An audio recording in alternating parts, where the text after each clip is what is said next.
What's going on, everyone? Oh no, that is not a good way to start the show. I'm going to do a do-over. 3, 2, 1. Hey, everybody, and happy Tuesday. I'm the prop queen, Ariel Epstein. Forgot to put my IFB in. I was wondering why the audio sounded so loud, and now I realized my IFB wasn't in. Anyway, hi, everyone. Big show today. NBA playoffs. We've got 4 games. I don't know what is wrong with me today. One sec. This is my problem with doing everything. And of course, my priority today was getting out that picture of Hakeem because everyone was asking for Hakeem in the group chat yesterday. So your wish is our command. Hakeem Prophet going to join the show at 5:30 p.m. Eastern time to talk all things NBA playoffs. We've got 4 games today. A lot of games in the NHL as well. And for the first time, because we love our guys over at NHL Edge, we're bringing on Troy Perlowitz, who he works with Pete Jensen. He works with Chris. So those guys that we heard from last week talking about the Stanley Cup playoffs, he's part of the crew, and Troy is going to join the show as well. I felt bad we didn't have hockey yesterday because I can't even pronounce players' names. Nonetheless, try to handicap that sport. I do handicap baseball and basketball. So we could start the show with where I went right yesterday. Wait, where I went right yesterday. Here we go. Crying tears, Shawn Michael. Yes, we'll talk to Hakeem about his Lakers. I can't wait for that. Here's what annoyed me yesterday the most. So the most annoying part about yesterday was exactly why I do the newsletter. So for anyone who doesn't subscribe to the newsletter, you should definitely check it out because the newsletter at thepropqueen.com is where I put all my leans. You know how sometimes you have all these lanes, you've got your long list and you leave them off the board and the ones that you bet end up losing, but you left winners off the board? Yeah, that's what my newsletter is for. It's so that everybody can figure out for themselves out of my long list what you want to condense. So what bothered me yesterday, I gave you 2 best bets on Royal Locks. Those best bets lost 0-2. Everything else that I wrote in the newsletter yesterday, it hit. Every single one of them. No joke. The only 2 losers from the newsletter yesterday were my Royal Locks. Everything else, winner. Fishy line, Houston Astros, winner, 8-5 win over the Tigers. They beat Jack Flaherty, and Ronel Blanco had another good start at home. This IFB is really bothering me today. For anyone who doesn't know what an IFB is, it's a thing in my ear so that you don't have to hear it echo. I don't know why it's being weird today. Anyway, I know this is like so bad. Oh, I know what's wrong. It's caught. Sorry, it was tugging at my hair. Anyway, I'm sorry. This is really annoying. The Miami Marlins also cashed the fishy line. I'm just taking this out. Sorry, so you guys don't have to listen to this. The fishy line also ended up cashing for the Miami Marlins. And like, that's the thing. It wasn't, my thing with the fishy lines is always about, I need to redo this. My guys, 1 second. See, at MLB Network, they would just take you off air and they would have somebody fix this for you. And then someone else on the show would talk. So having to do this on my own is really awkward. DJ LeMahieu had a cortisone injection today. Oh, that's nice. Maybe he'll return. Pause on show. Apologies to everybody for having to deal with this. This is going to be much better, and then I don't have to talk about this stupid IFB the rest of the show. It was all tangled behind me. Yes, Jessica Brand, it is so much easier to deal with this with a crew and a team who also could just cover for you on air. I can't tell you how many times on MLB Network something weird has happened with our microphones or our IFBs, and they have to take us off air. Then they toss to someone else takes it. You would never know that we were having a problem with technology. I've had the microphone sound really bad on air. So they say in your ear, Ariel, we're taking you off air for a second. Lauren, X, and Russ, we're going to talk for you. That was all on off base. So the 3 of them would just have a conversation. I scooch off air. They don't cut away to me. I get everything fixed. I come back on. You never knew I was gone. You just thought that I was shutting up for the whole segment. Nope, tech issue. Anyway, back to baseball. So the Miami Marlins, they cashed the fishy line because they said in the newsletter yesterday, this wasn't something that you would say Marlins money line. Of course, I didn't feel crazy enough to do that.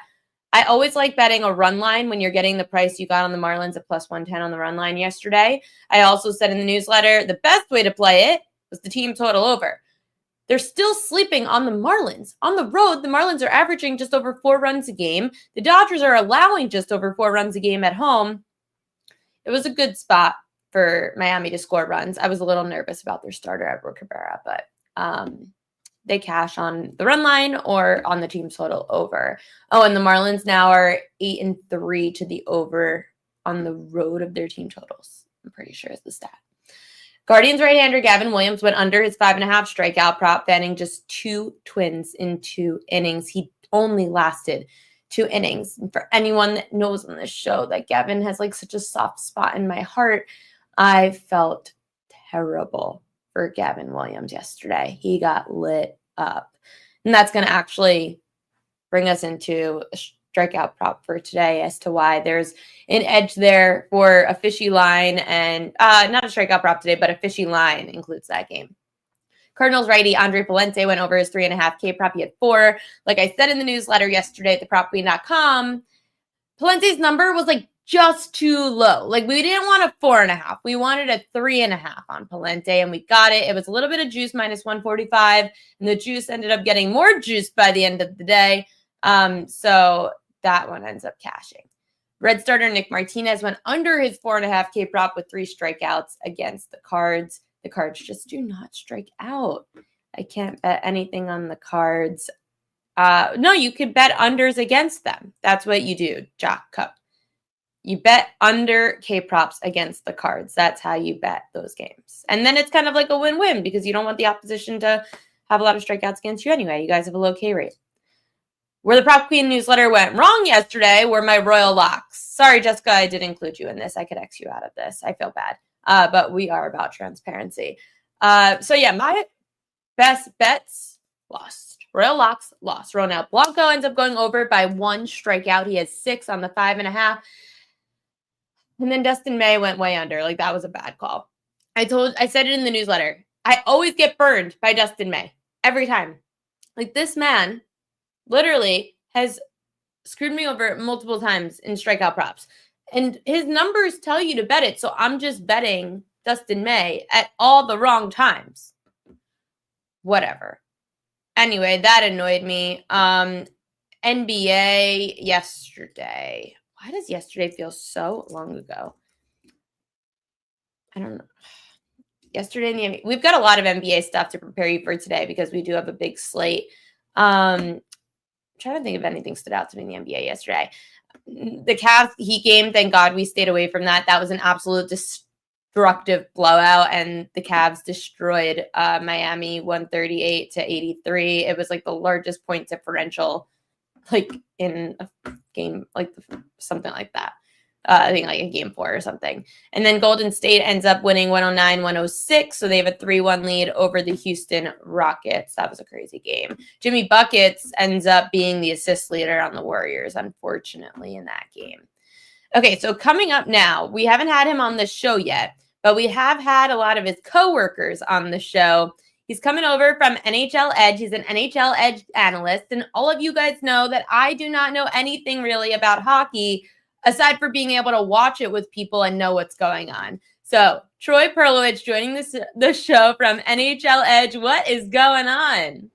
Thank you so much for having me. We could change that, by the way. We can make you into a hockey fan by the end of this interview. I never said I hate the sport. I don't hate the sport by any means. Team USA, Team Canada, so much fun. Stanley Cup playoffs, so much fun. I just don't handicap it, so I'm not going to give out losers. That's it. That's smart, right? You just look smart by doing that. Yeah. Stay away. What did get you into your love for hockey? I grew up playing the sport. I'm from right outside of New York City. So I played the sport when I was in youth, and I worked at ESPN for 8 years in their stats and information group, but loved the sport. As soon as ESPN got the NHL contract to be a main broadcaster, I further fell in love with the sport, and eventually I now have a dream job working at the NHL. That's amazing. And I know that the guys speak so highly of you over there. So let's dive into some of the players that you're looking at for each of the games tonight. First, we're gonna start. Oh no, see, I know you've never been on StreamYard before. You said I am just learning how to be a producer on StreamYard. I usually just do on-air stuff.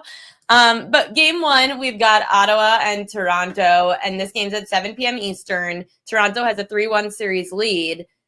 Who are you looking at in this game? Well, I'll start with on the Toronto side. We love William Nylander's anytime goal prop. He has points in every game so far this series, but he hasn't scored since game one. He's third in what the NHL Edge data calls mid-range goals, and that's about from the middle of the face-off dots to the tops of the face-off dots. So he was the lead. He was third there in the NHL during the regular season, but he hasn't scored there yet this postseason, and that's kind of where Linus Ullmark has shown a little bit of weakness. So his prop there is something that we would love to look at.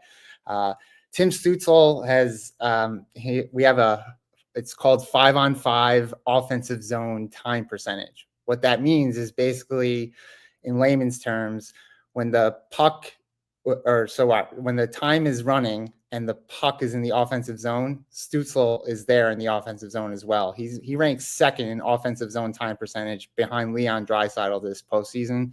So if the puck is in the offensive zone, it's usually for Ottawa, it's usually Tim Stützle who's getting shots, or he's always dangerous to get points.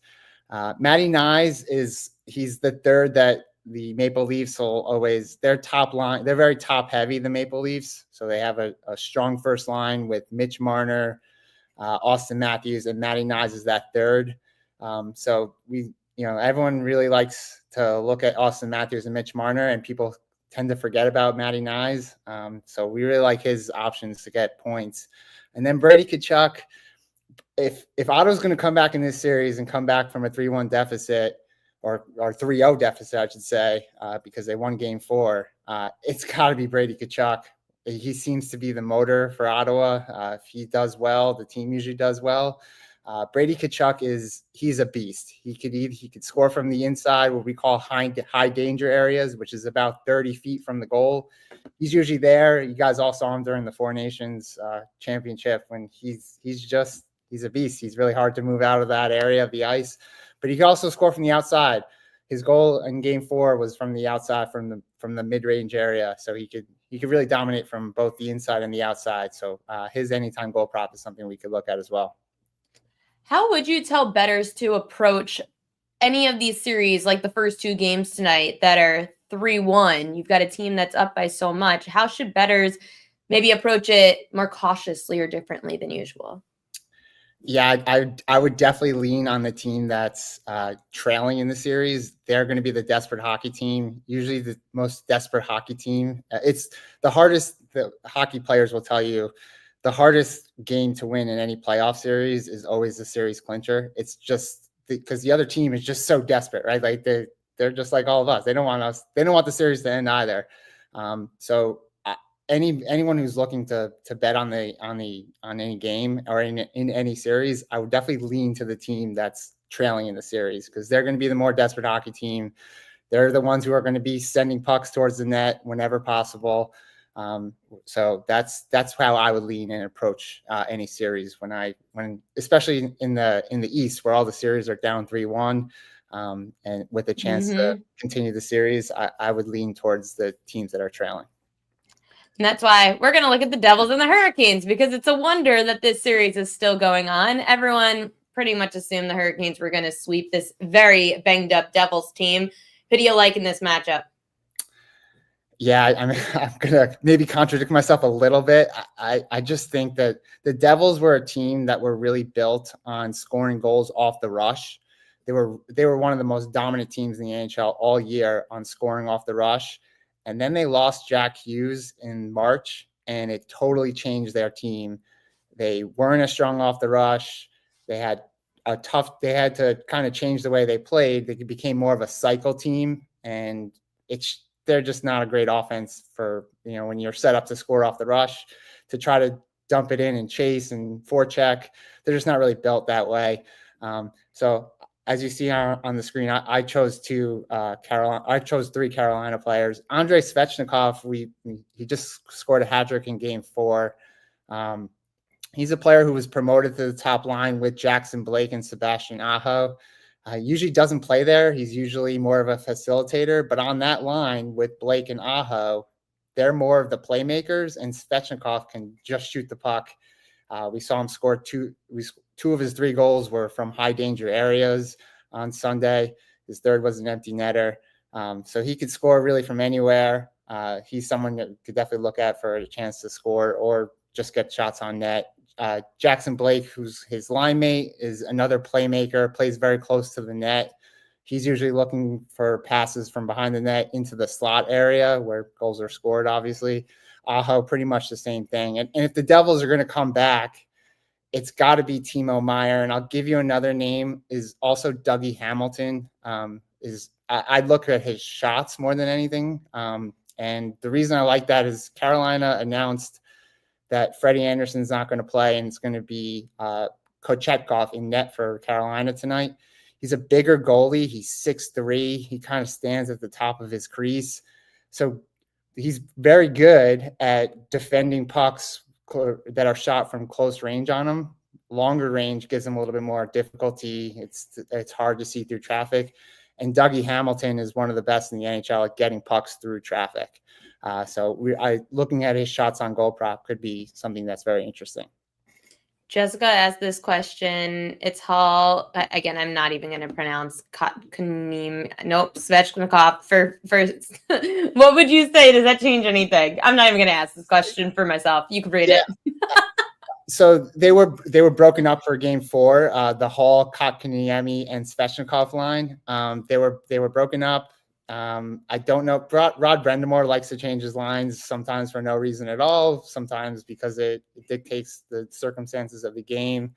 I think he saw enough from Svechnikov, Blake, and Aho that he's going to keep that line together. And if that's true, I would stay away from Taylor Hall and Kotkaniemi if that were to happen.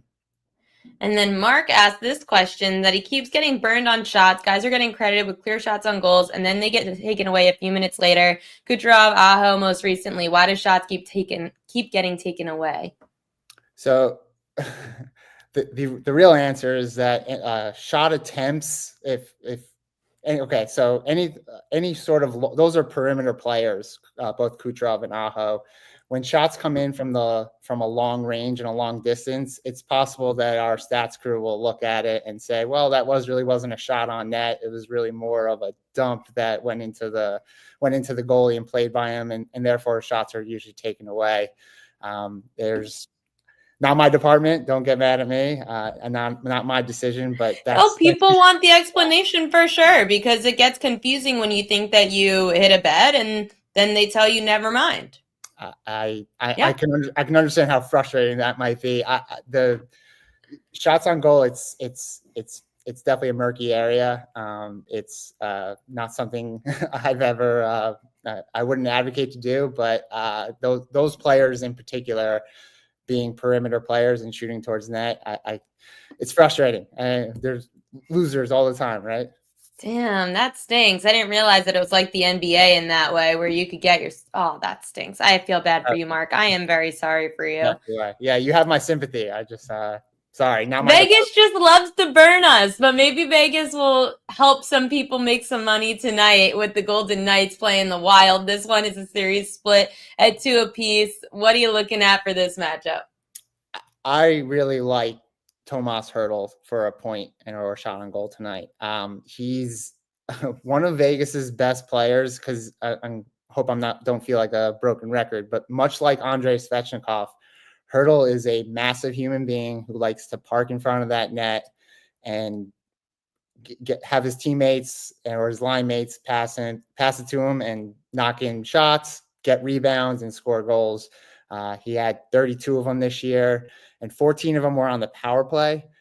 Minnesota and Vegas is a series. It's extremely tight and extremely even. Most of the scoring chances are very even. Both goalies have played well. This is kind of a game 5 in a series tied 2-2 is usually it usually makes or breaks the series, right? And I see the winner tonight probably being a favorite to move on. Hertl has been their most noticeable forward, other than Jack Eichel. And I really like his opportunity tonight. William Karlsson was moved up onto a line. Again, Vegas likes to shift their line similar to Carolina. Sometimes the flow of the game. William Karlsson is a player who missed a lot of the regular season because of an injury. He's just working himself back into the lineup now. He has a lot of chemistry with Jack Eichel. So them together playing together with Pavel Dorofeyev could be very lethal for Vegas. And for Minnesota, on the Minnesota side, it's tough to look at them beyond the Boldy and Kaprizov line and look at anybody else. So the odds are probably not going to be very favorable to you, but they're a team that's very strong on top, and they just have to kind of survive the minutes that Matt Boldy and Kirill Kaprizov are not on the ice. But those two players, when they're humming together, it's kind of surprised me that they won game 2 in Vegas. I thought Vegas had a very clear home ice advantage. Mm-hmm. But Minnesota winning game 2 might give them confidence to go in there and do it again. But that atmosphere in Vegas during the playoffs, I don't know if I touch a lot of the Minnesota Wild players tonight in terms of their play. I get it. I brought on Stormy Benetoni on the show last week, who's from Vegas, does NHL like handicapping. She said Vegas Golden Knights just means so much more to the city of Vegas than anything else. So I can imagine inside that building is insane. Yeah, it's as a fan just watching the game, I don't. As a visitor, it must be so tough coming out there, and you have all the spectacle, and it's such a cool thing to see as a fan. I can't imagine playing against there. Yeah, Vegas is the new LA, that's for sure. And the LA Kings are taking on the Edmonton Oilers tonight. This is the late game. This series is also tied at 2 apiece, 10 p.m. Eastern time. They are in LA. I know that one of these teams has to get over a hump, right? Like the Kings haven't been able to beat Edmonton. Correct. Yes. Yeah. This is the 4th straight year they're playing, and Edmonton's won the first 3 times they've played. See, I've been learning something through doing this show. That's awesome. Nice. This series just seems like the more chaotic it is, the more it favors Edmonton. Chaotic. Is that a confidence thing? Could be. Yeah. I mean, I wouldn't rule that out. I just think Edmonton has been the best team in the league at creating scoring chances all year. So they love offense, but no one talks about it. But they have a really, really stingy defense that was led by Matthias Ekholm, who's now injured and has missed all of this series and is probably not coming back for it. So they've been a little leaky defensively, and we've already seen Edmonton change goalies. I'm not sure how much that has an impact. Both of them, whether it's Calvin Pickard or Stuart Skinner, I think they're both pretty much similar. I think Edmonton is just going to try to outscore you. They're just going to try to score you, which is great for betting purposes to bet the game. I lean over. A lot of goals have been scored so far in this series. So everyone knows about Connor McDavid and Leon Draisaitl. Yep. They've been playing together on the top line for Edmonton. I'm pretty sure the market has adjusted to that. So I'm not sure I would avoid them in terms of taking them tonight. Evander Kane is someone who missed the first game of this. He missed all of the regular season, and he missed the first game of the playoffs, and he came back in game 2 of this series. It looked a little slow. They kept his ice time low. He played under 15 minutes in that game, but he's looked a little bit better each time he's played in this series. Game 3 was a little bit better. He got 4 shots on net and played close to 18 minutes. And then in the overtime game in game 4, he got another 4 shots on goal, and he played over 22 minutes on the ice. He's a strong player. I really like what I saw from him. He's someone to look at tonight. On the LA side, both Kevin Fiala and Adrian Kempe, who play on different lines, but they play on the same power play unit. In games 1 and 2, when LA had so much success, they used a 5-forward power play unit against the Oilers, and it seemed to stun the Oilers. They had 5 power play goals across those 2 games. Both Kempe and Fiala play on that power play.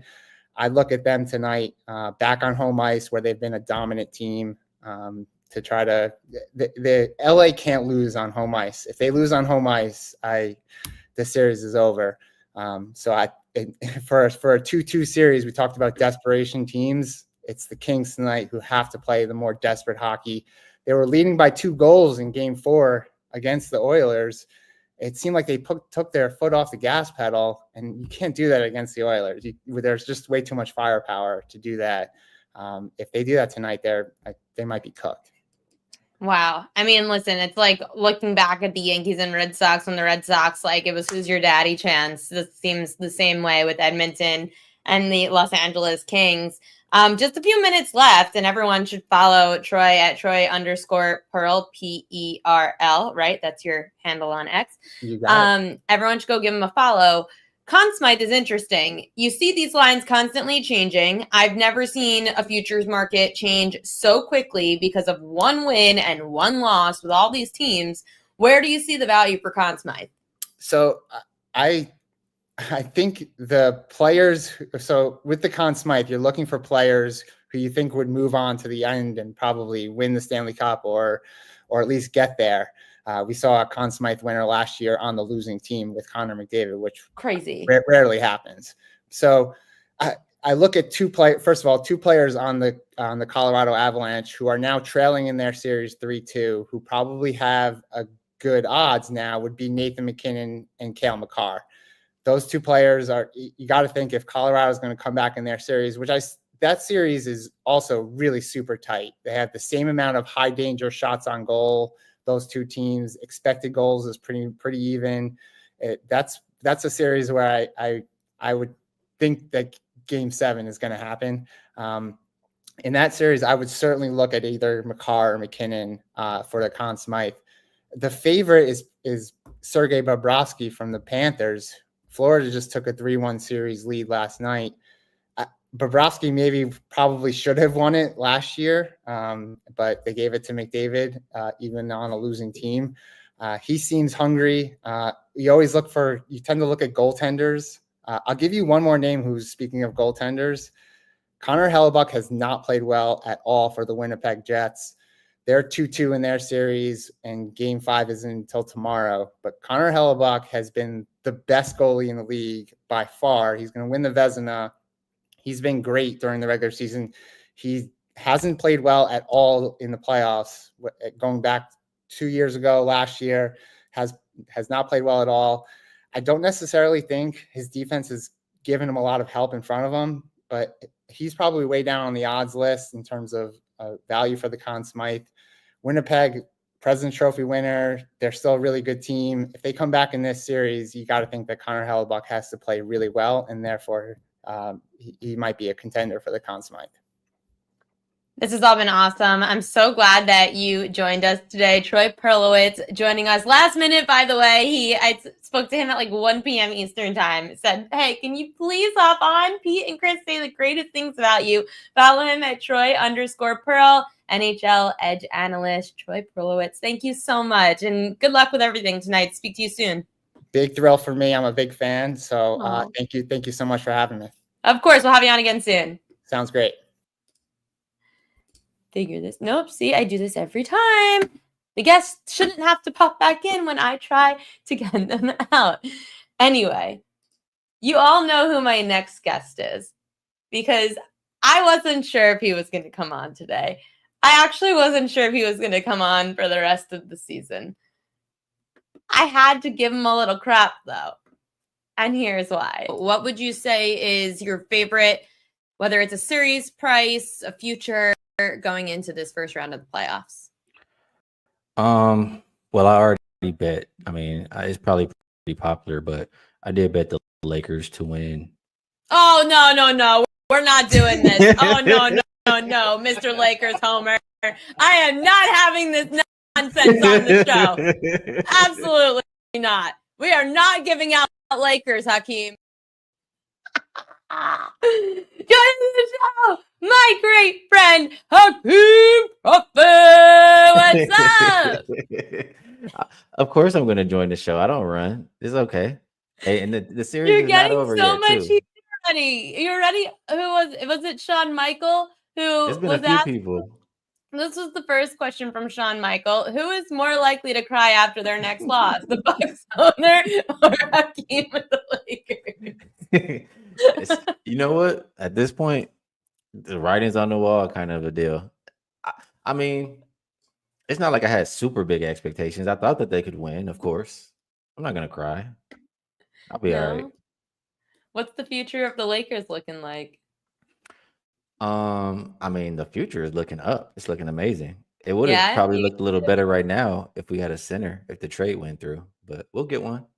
I know We'll be that's all good. Lakers fans are gonna say now. We would have won it all if we got Mark Williams. Well, you know what? We'll get Would a Mark better player Williams have than Mark even made it Williams. through the playoffs? He would be better than Jackson Hayes, I'll tell you that. Jackson Hayes can't even be on the floor anymore, so. Has it been the size that's really been the problem for you with the Lakers in this series against the T-Wolves? Yeah, I mean, they have bigs that they can play. The Lakers have none. Jackson Hayes, I mean, in the last game, the Lakers were winning, right? They were up by 10, I think, at the end of the third. JJ Redick made 0 substitutions because he can't trust anybody on the bench out there. That's kind of dumb to do, though, because it's not 2K. They don't just have unlimited energy. But I understand when you feel like you can't trust somebody, but you still got to try to buy some minutes. So if we had just somebody down there, we would be all right. Anthony Edwards has looked awesome. Julius Randle even defensively has looked pretty good, and that's no Knicks homer from me. What have you thought about the T-Wolves? Are they that good? Well, I'm not a Julius Randle fan. I'll tell you that right now. I know you're not. The Timberwolves were playing well to end the year, and they're taking that into the playoffs. So they're more than capable. I mean, they have a lot of guys that they had in last year's run, and they're well coached. So I'm not surprised by what I see from the Timberwolves. Also, one thing I probably didn't take into account as much as I should have is, like I said, a good coach in Chris Finch, experience versus a first-year coach in JJ Redick. How much do you think that Giannis, speaking of the question of who's going to cry more, you think Giannis is done in Milwaukee? Yeah, this might be his last game in a Bucks uniform tonight. I mean, Dame Lillard towards ACL. They don't have any picks. Kuzma looks trash. They just traded away Middleton. Like, the future in Milwaukee looks bleak, and Giannis made it clear he wants to win. So there's 31 other teams that will be more than happy to have Giannis on the roster. Who's taking him? I mean, I'm not gonna say what I want to say because I'm already getting. You're gonna say the Lakers? You're gonna say the Lakers? Oh, we're gonna try. Is that realistic? I mean, I think you can trade Reeves and picks, but I mean, I'm not saying it's gonna happen. Everybody's going to try. Golden State will try. Lakers will try. Majority of the teams will try. I can't believe that was your first answer. Oh, well, I'll my say goodness. this. As much as people give the Lakers fans crap, right, because of who we think's going to come, did anybody think Luka was going to come? Not at all. And here he is. Did I tell you the story of what happened when Luka got traded late night? Because it was a Saturday night. I was at a bar, obviously. It was a Friday or a Saturday, one of them, because I was at a bar. And I was at this bar called Dorian's on the Upper East Side, which is where I've told Kelly in Vegas, you go there, you could get murdered. Like, it's one of those kinds of like old school, like mafia, like mobster story places. The bartender there, his name's Kevin. He is a diehard basketball fan. I said, Kevin, Luka just got traded to Lakers. He goes, no, he didn't. I said, yeah, he did. He's like, no, he didn't. You're messing with me. I show him the tweet. He takes the shaker, chucks it across the bar, chucks it that Luka went to the Lakers. But guess what? It didn't mean anything because they didn't win. Well, they're still alive, technically. Yeah, but barely. Barely breathing. Tonight, we do have some games on the slate, like Milwaukee and Indiana. You think that one's going to be like a Cavs Heat blowout? I mean, it kind of seems that way. Like, Teddy Covers, I've said this quote that he's mentioned a few times. Like, he says, when a team is dead, they're dead. Like, that's kind of how the Heat were. That's kind of how Milwaukee looks, especially, shorthanded the way they are. So I don't really want to bet the side, though. I'm kind of looking more towards the total in this game. And this came down quite a bit. I mean, it came down from 225 to 221.5. I'm looking at right now. I don't agree with it. We've seen the Bucks play plenty of times the last game they just played without Dame. Dame got hurt in the first quarter. I know Pacers did a lot of the heavy lifting, but it ended, I think, 2:30. This is just a little bit too low for the way both of these teams play. The Pacers are still going to be up tempo. They're not a team who's going to take their foot off the gas just because they're up. The Bucks like to play up tempo games. Without Dame, all that means is just more carrying the ball. We just need those guys to hit those threes. We know Giannis is going to score. Do we though? Do you know his numbers in an elimination game? Well, I mean, you could say Average that. 23 points. That's not good relative to his normal numbers. I wonder who he's played in those elimination games, though. I actually have it. Jessica Brand sent it to me today, so I will pull it up for you. I just have to put it in the chat. I don't know if it'll come up well enough because it's going to be small, but let's see if we can see it on here. Okay. Nope. See, now it eliminated Hakeem. Here we go. There you go. Oh, you can see it. These are the games. So Chicago, they lost to Chicago? No, these aren't. These are just the elimination games. Okay. So Giannis in elimination games. And it says bottom right corner, he averages just under 24 points a game, just under 11 rebounds, and 3.5 assists. I got you. I'm looking at the years now. Now I see what's going on. That's 2015 at the top, and then now 2023 at the bottom. Okay. So a good Celtics team, Heat team who, is well coached, usually plays good defense until this year. Brooklyn, I'm assuming that was like these are games they could have been eliminated. It doesn't mean they were eliminated, but these were games they could have been eliminated. So Giannis's numbers drop significantly in these spots. These are teams that I can respect too, but the difference to me is a lot of these teams on this list, I really trust defensively. And I trust in the scheme to stop him. I don't trust Indiana to do that. Indiana is the one team he's been able to figure out consistently, and they just don't have the personnel. I think if they do, you'll get wide open shot after wide open shot for everybody else, and that could happen, and it could go under. But I still personally think he scores. Okay. But I'm not betting on him. I'm betting on the total. No, I understand that. I'm just saying that it was kind of crazy when Jessica sent me those stats that was the case with Giannis, but I wouldn't bet any unders either because Giannis's numbers against the Pacers have been incredible. So that game's at 6 p.m. Eastern time.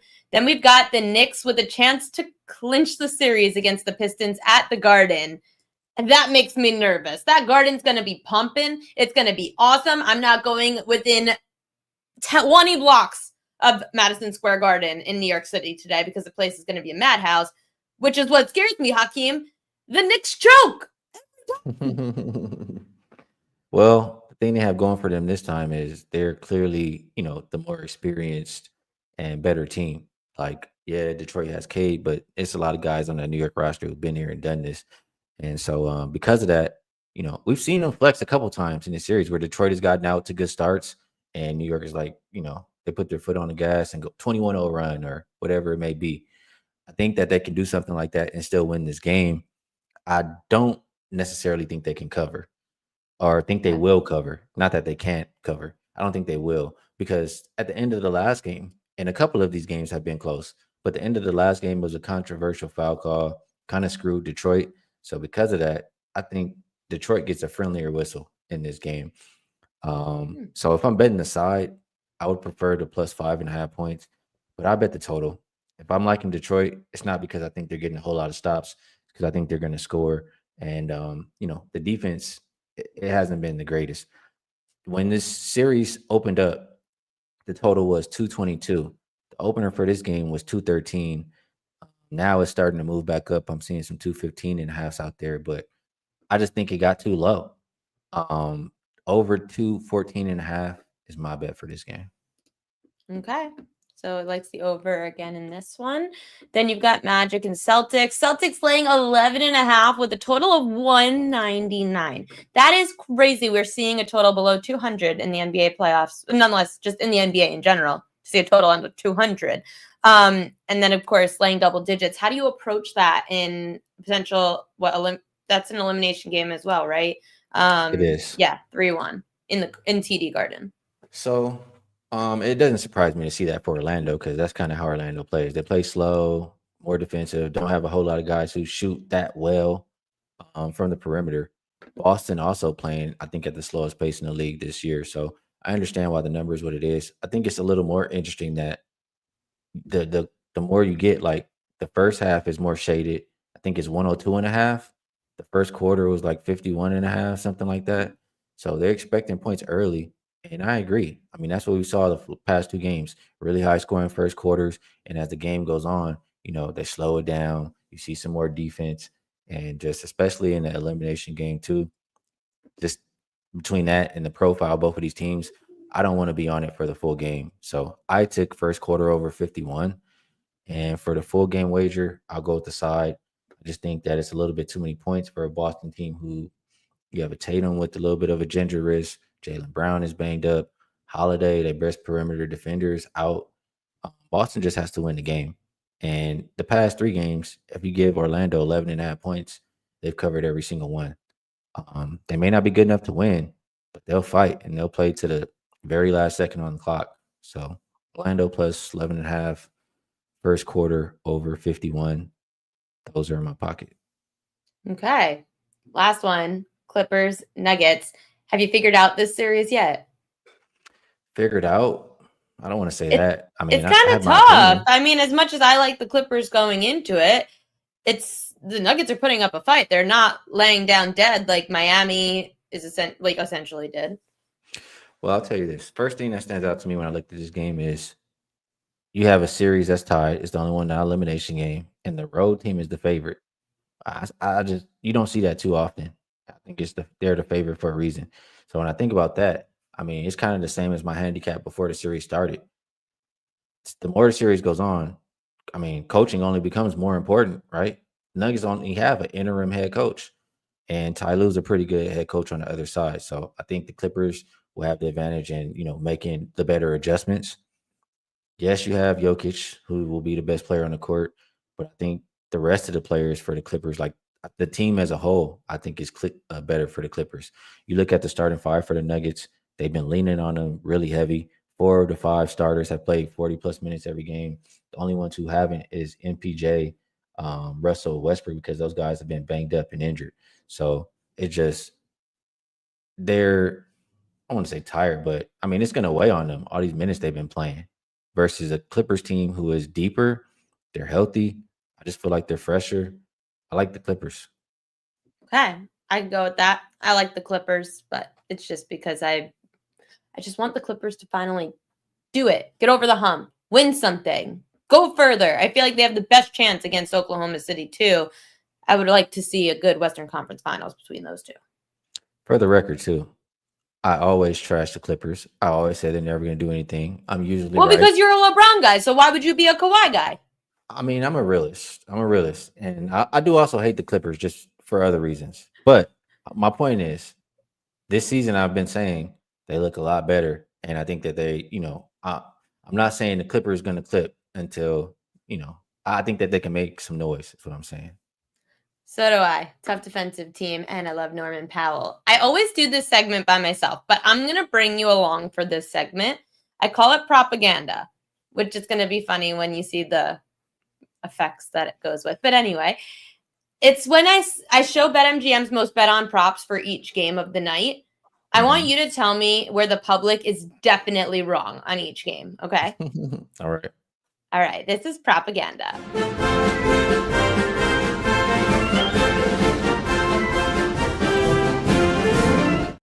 Kelly in Vegas is going to love when I play that back for her. Propaganda. These are the most bet on props for game 1 tonight, which is starting in 15 minutes. Bucks Pacers.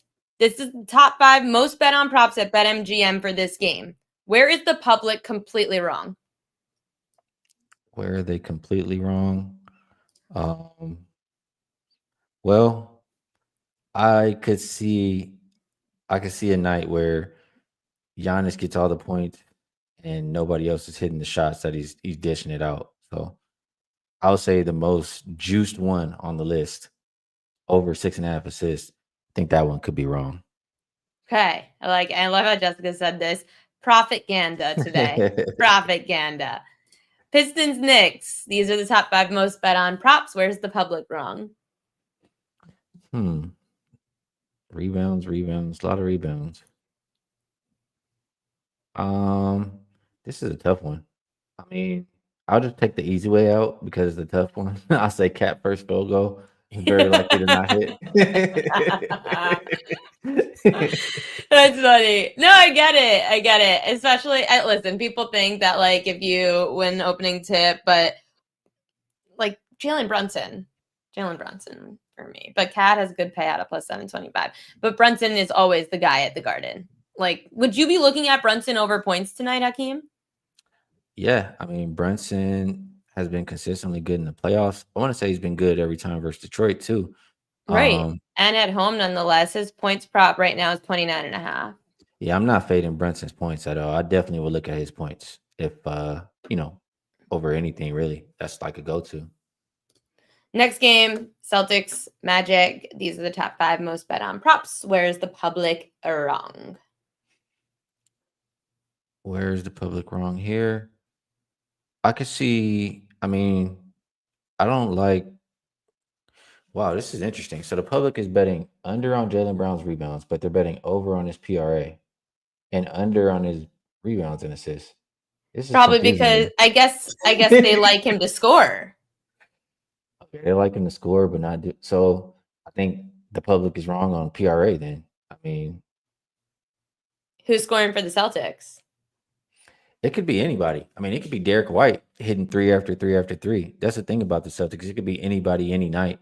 And Jaylen Brown is one of the guys who's banged up. So betting on him to do majority of the heavy lifting, I would probably bet against that.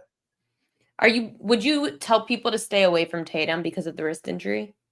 Well, he was hitting some shots the last time, so I don't want to strictly fade Tatum. I just know his wrist is a little ginger, but no, I'm not fading him because of it.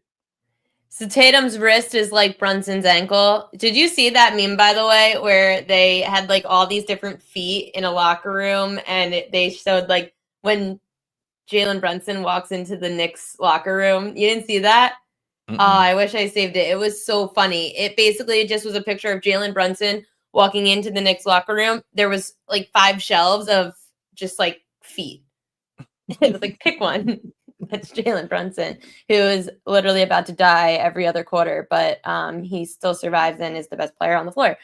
Late game, we've got the Clippers and the Nuggets. Of course, people like the Nikola Jokic triple-double. That's not a surprise.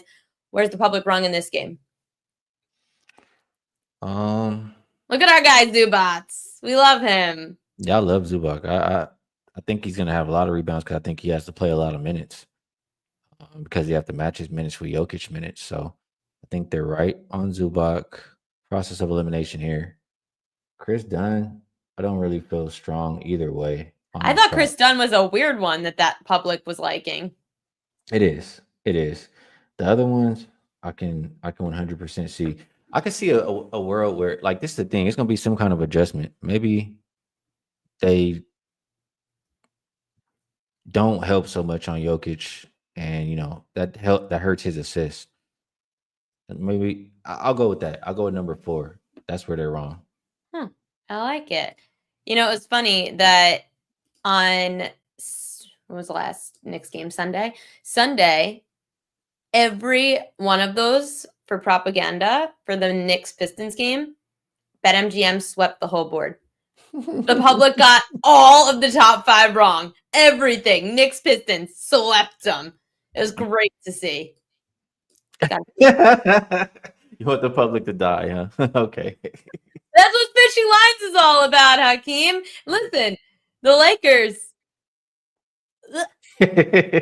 and Hakeem Prophet, I hope that at least they put up a fight for you and give you one more game. Thank you so much for coming on. We'll have you on again soon. And maybe the Lakers will still be alive. I'm not going to bank on it, but thanks for having me. Anytime, Hakeem. Good luck tonight. Let me make sure it doesn't... See, every time it brings someone back. Okay. Now that we got through propaganda, that saves us some time because I do have some players that you should keep an eye out on tonight in baseball and some players that you should be fading. Oh, I left one out. Batters to watch, batters to watch. One more I have to add. And batters to stay away from is the other one that I left out. There's 2 games tonight in Major League Baseball that a couple of players have great... Oh, see, it didn't work. Hold on one second.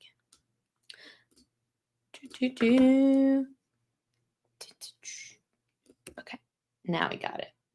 There are 2 players tonight. 2 games tonight where there's 2 players that have a great matchup against the pitcher. Starting with the Philadelphia Phillies. Their game, not their players, but the Philadelphia Phillies game tonight against Zach Wheeler, because they're in Philly facing the Washington Nationals. Josh Bell has great numbers against Wheeler, 292 batting average, 2 doubles, 4 home runs against Zach Wheeler. Maybe look at over total bases. Kyber Ruiz, he's hitting 296 with 2 doubles and 3 home runs against Zach Wheeler.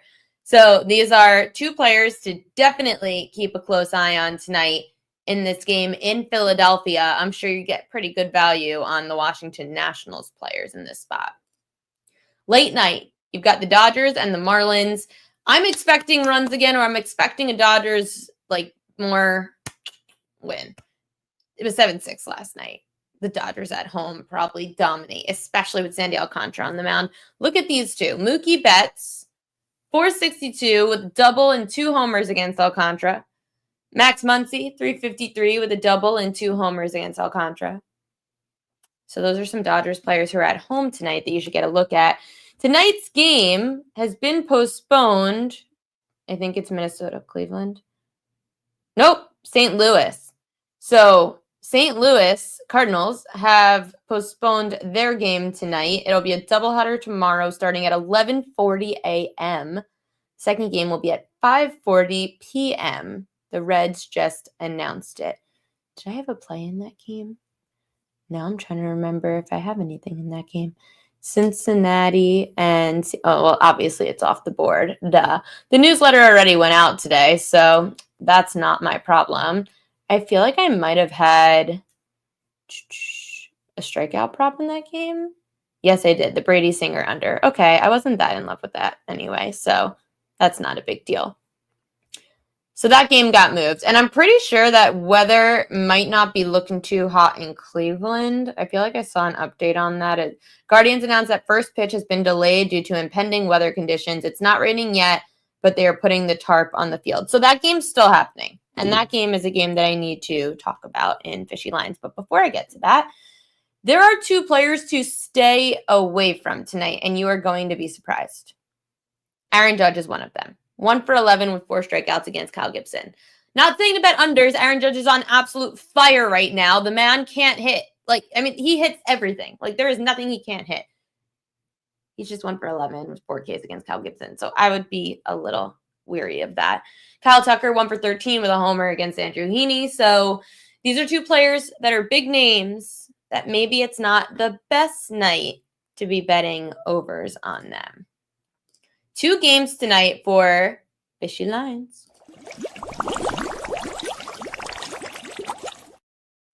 This one is in a rain delay, so it was supposed to start really soon, which was one of the reasons I put the newsletter out so early. It was supposed to start at 6:10 p.m. Eastern time, but now we're in a rain delay. Anyway, as long as the rain subsides, this line has moved 10 cents in favor of Minnesota, despite 76% of bets and 90% of money on the Guardians.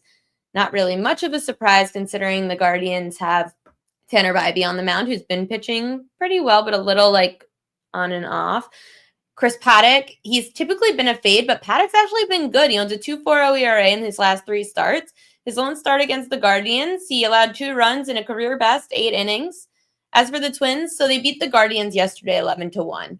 The public automatically assumes there is no way the Minnesota Twins can win again after scoring 11 runs yesterday. Natural fate spot, right?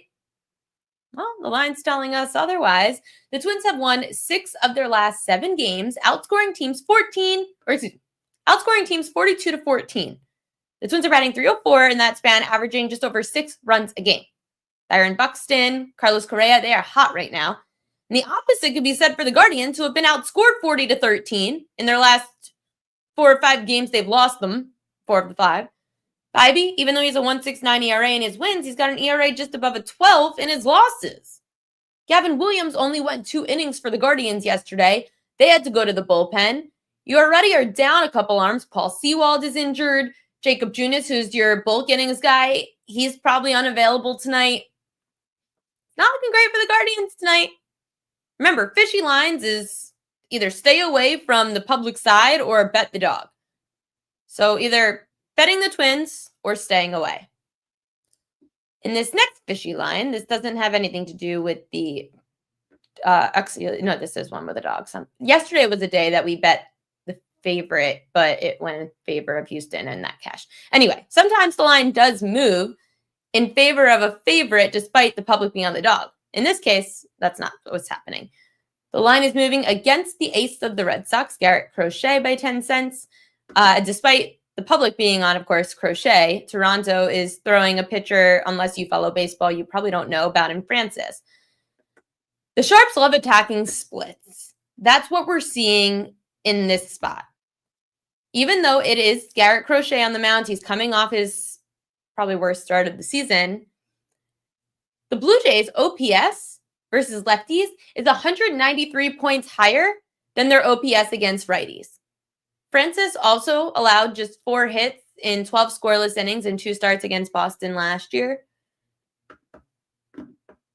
This one's Toronto or nothing for me. Home dog. 2 dogs that you could take a look at in Major League Baseball that are super intriguing. That's for sure. We've got a couple of minutes left in the show. You know what that means? Royal Locks.